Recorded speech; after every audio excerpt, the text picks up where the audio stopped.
The Los Angeles Lakers play tonight. Look, I got to get all my Lakers topic out in the next couple weeks because they won't be playing for a couple months. I got to get all my LeBron conversations out for the next 2 months until July 1. I ain't going to be able to talk about them because they ain't going to be relevant. So I'm getting it all out now, right? So we can focus in on the actual good teams and that'll be in the playoffs. Anywho, the Lakers played the Knicks a couple hours ago. And I guess the two talking points of this Lakers-Knicks game, because it's a pretty meaningful game for both teams. They both trash. They're both playing for pretty much the rights to draft Zion Williamson at this point. I can't believe LeBron's on a tank team. That sounds crazy to me. I got to get used to that. Sorry, that's just a lot for your boy to kind of process. Anywho, the two talking points in this game are going to be the fact early on in the game, there's a shot of LeBron actually kind of removing himself from the team kind of by himself, and then the New York Knicks play-by-play, actually their analyst, Walt Frazier, legendary Knicks player, is kind of going in on how LeBron looks disengaged. I won't go in like Walt did.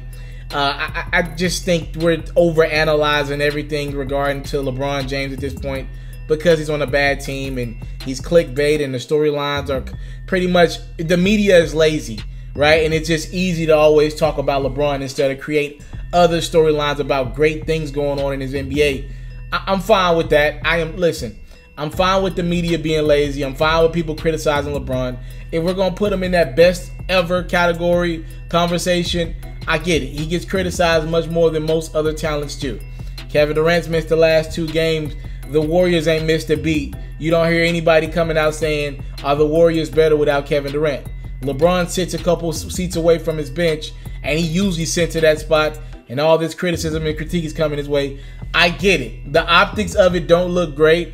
We remember we had that shot of LeBron early on in the year, about a month or so ago, when the Lakers were playing the Indiana Pacers in Indiana, and they're getting blown out by 42, and the crowd is chanting, LeBron's going to trade you to Brandon Ingram and a couple other players, and LeBron sitting away from the team right before the trade deadline with all the Anthony Davis trade rumors going around.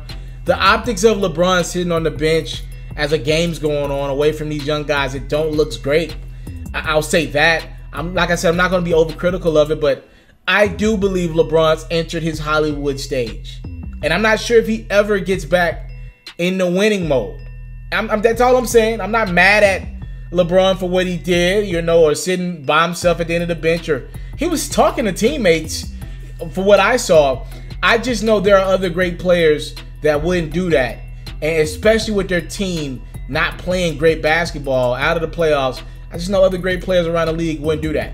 I also know a lot of other great players who quote unquote are in that best in the world conversation like we thought LeBron was.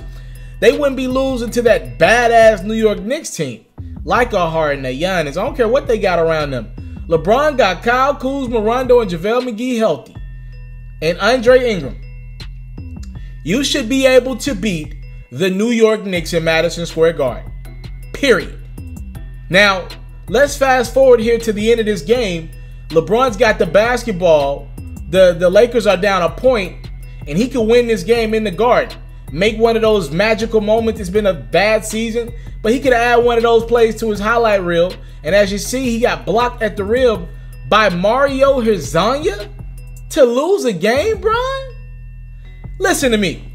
I've done my research. If you go look at the numbers, in late game situations, right? Technically, LeBron is more clutcher than Kobe Bryant ever was. And what I mean by that is, statistically, the percentages show LeBron makes more late game shots with under a minute to go than Kobe Bryant does. But let's make it clear. Kobe Bryant wouldn't get blocked on the last play of the game. And I think that's the difference a lot of older Laker fans and a lot of Kobe fans have in regards to LeBron. Things just don't look great with him. The optics with him just don't look great. Getting blocked at the rim with game on the line? With the game on the line? Come on, Bron. Come on, Bron. Part 2 of this conversation is going to involve Kobe Bryant a little bit more in depth. So stay tuned. Subscribe to my platform. Part 2 of this conversation is coming in an hour. You don't want to miss it. We're going to go more in depth about LeBron James and this Kobe Bryant conversation. I got a couple things I want to add to it. We're going to leave it right here for right now. Stay tuned in an hour. I got a very in-depth conversation that I want to have with you on my platform. You don't want to miss this. Subscribe to my platform and stay tuned.